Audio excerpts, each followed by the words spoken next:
வரவிருக்கும் மலாக்கா தேர்தலில் பரிசா நேஷனல் தற்போது தன் வசம் வைத்துள்ள 21 இடங்களையும் தக்க வைத்துக் கொள்ள முயலும் என்று அதன் தலைவர் அமர் ஜாகித் ஹமீடி தெரிவித்துள்ளார். இருப்பினும் ஜோகூர் மற்றும் நெகிரி செம்பிலான் தேர்தல்களுக்காக செய்யப்பட்ட ஏற்பாட்டை போலவே பெரிகாத்தான் நேஷனல் உட்பட எந்த ஒரு கட்சியுடனும் ஒரு புரிந்துணர்வுக்கு இந்த கூட்டணி தயாராக உள்ளது என்றும் அவர் கூறினார். மலாக்காவில் உள்ள 28 இடங்களில் முதலமைச்சரும் மலாக்கா பரிசான் நேஷனல் தலைவருமான அப்துல் ரவுப் ஈசோ அனைத்து 21 இடங்களையும் தக்க வைத்துக் கொள்வதில் உறுதியாக இருப்பதாக தம்மிடம் தெரிவித்ததாக ஜாகித் கூறினார்.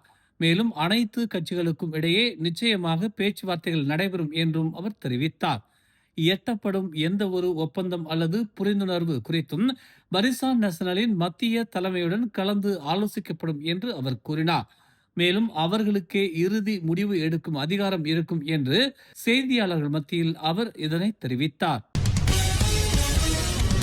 அடுத்த பொதுத் தேர்தலில் கூட்டணியின் நீல அலை கிளந்தான், திரங்கானு மற்றும் கெடா வரை பரவுமா என்பது தமக்கு உறுதியாக தெரியவில்லை என்று பரிசான் நேஷனல் தலைவர் அமர் ஜாகித் ஹமீடி ஒப்புக்கொண்டுள்ளார்.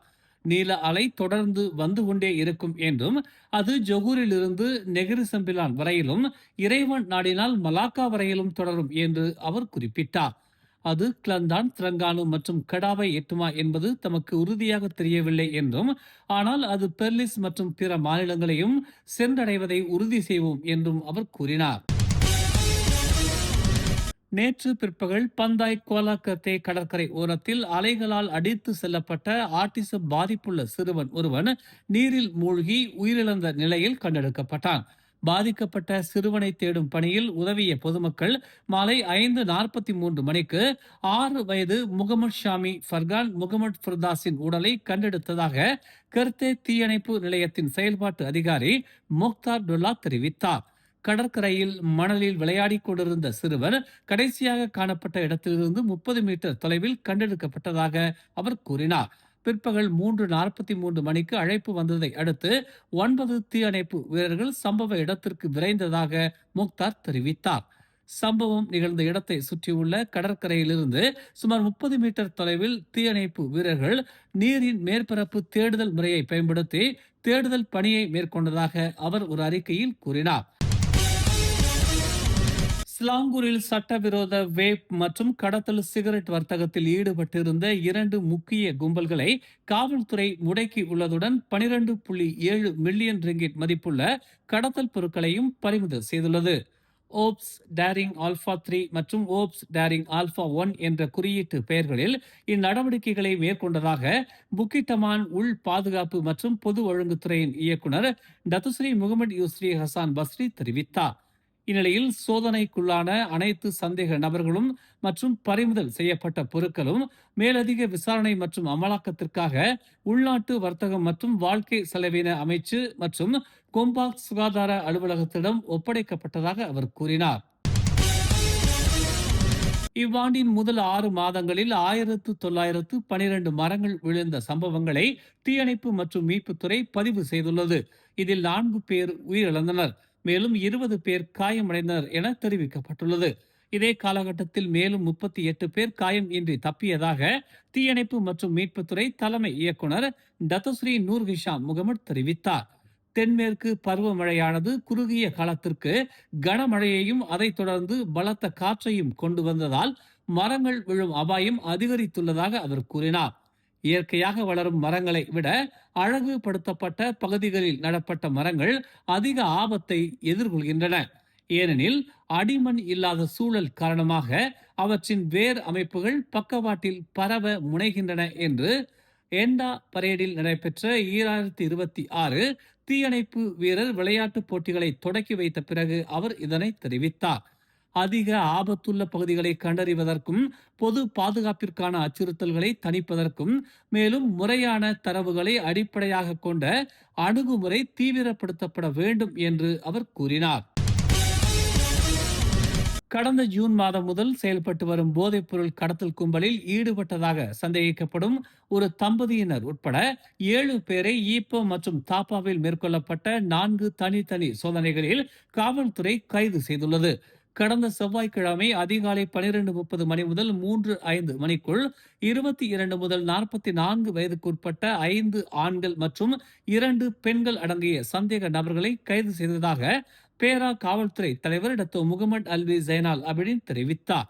ஈப்போவில் உள்ள ஒரு பொழுதுபோக்கு மையத்தில் 4 ஆண்கள் தடுத்து வைக்கப்பட்டதாகவும், சோதனையின் போது 24.14 கிராம் கெத்தமைன் மற்றும் 574.81 கிராம் MDMA கண்டுபிடிக்கப்பட்டதாகவும் அவர் மேலும் கூறினார்.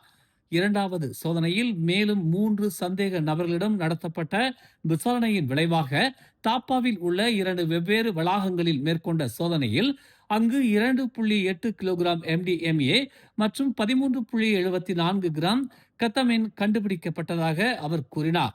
இன்று மூத்த காவல்துறை அதிகாரிகள் விடுதியில் பேரா வர்த்தக குற்ற புலனாய்வுத்துறை தலைவருக்கான பதவி ஏற்பு விழா மற்றும் தைப்பிங் மாவட்ட காவல்துறை தலைவருக்கான பொறுப்பு ஒப்படைப்பு விழாவிற்கு பிறகு நடைபெற்ற செய்தியாளர்கள் கூட்டத்தில் இதனை தெரிவித்தார்.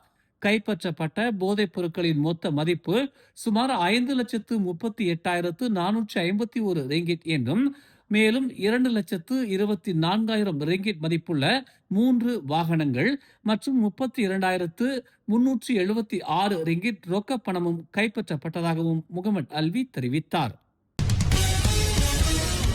வரும் ஆண்டுகளில் மலேசியாவிற்கு பயனளிக்கும் வகையில் இணைய பாதுகாப்பை வலுப்படுத்தவும், பொறுப்பான செயற்கை நுண்ணறிவு பயன்பாட்டை ஊக்குவிக்கவும், சிறந்த நடைமுறைகளை பகிர்ந்து கொள்ளவும், நம்பகமான டிஜிட்டல் திறன்களை உருவாக்கவும் தொழில்துறையினர் ஊக்குவிக்கப்படுகிறார்கள் என்று தகவல் தொடர்புத்துறை அமைச்சர் டாக்டர் ஸ்ரீ ஃபாமி ஃபாஜில் தெரிவித்துள்ளார்.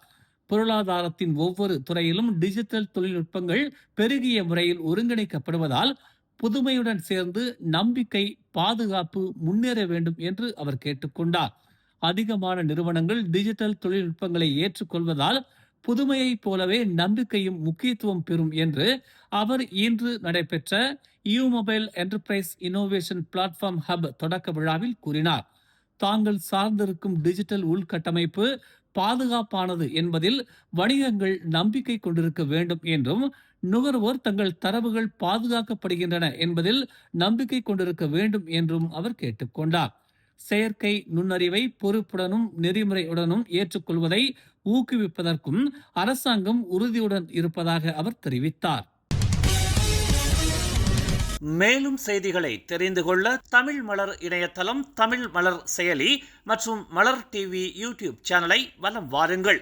எங்களோடு இணைந்திருக்க மலர் டிவியை பதிவு செய்து கொள்ளுங்கள். உறவுகள் மகிழ்ந்திட விருப்பம் மற்றும் பகிர்வு சேவையை சொடுக்கிடுங்கள்.